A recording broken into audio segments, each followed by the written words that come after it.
Hey everybody, this is the fourth here, and in this video I wanted to introduce you to a technique regarding reverb and delay, which is to emulate a real space, or use an appropriate reverb space.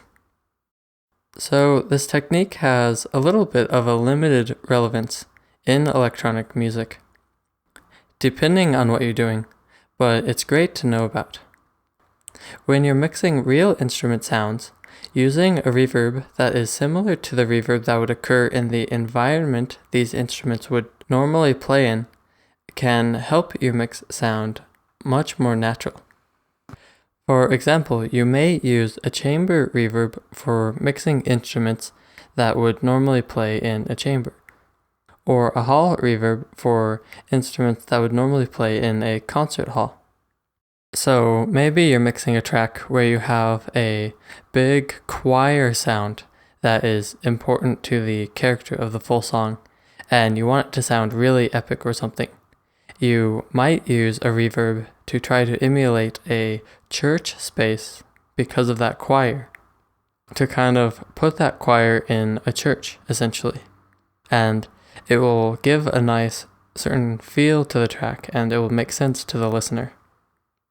And convolution reverb can be really helpful for doing this, because if you think about how a convolution reverb plugin works, it essentially is able to sample reverbs from real environments. So if you wanted to have your track sound like it's playing in the Sydney Opera House, for example, if you could get your hands on a good impulse that was recorded in the Sydney Opera House, you could basically have your song sound like it's playing in the Sydney Opera House. Now, I don't know how likely it is that you would be able to find that kind of impulse, but you know what I mean. So let's say I have this violin sound here.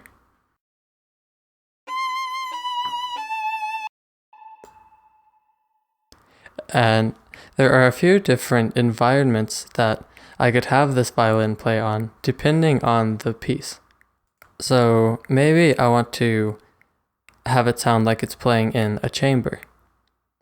Yeah, I could use a large, smooth chamber impulse and have it sound like it's playing in that chamber.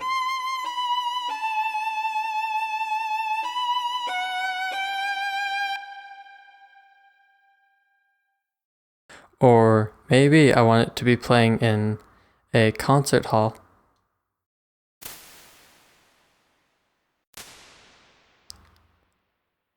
And I could choose the hall warm impulse.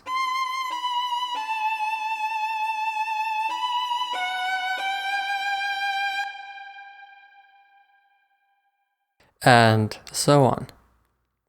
So, if you can find the kind of impulses you want, either with the impulses that come with your digital audio workstation or your Convolution Reverb plugin, you can use those. Or just by searching online, you can definitely use those to really put your sound in a real space, a real recorded space, if you can find the right impulses. So convolvers are really cool for this technique. And in electronic music, you may not be using real instrument sounds in your songs, but you can still kind of use this concept to have your sounds playing in a certain space for specific effects. So maybe if I wanted a really dark ambient sound, I might use a reverb impulse from a basement, like a concrete basement, and it would just give the whole atmosphere to the track a really dark sound. You can kind of hear this with the swimming pool impulses.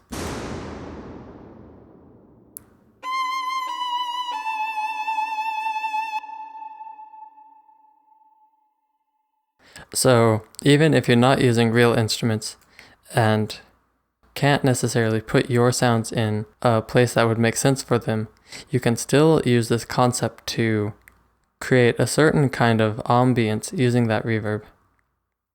Whether you want it to sound really big, you might put it in a concert hall, or if you want it to sound epic, you might put it in a cathedral. If you want it to sound small and cramped, you could just use a small room reverb. And you could just play around with it and see what atmosphere different kinds of reverbs have on your track.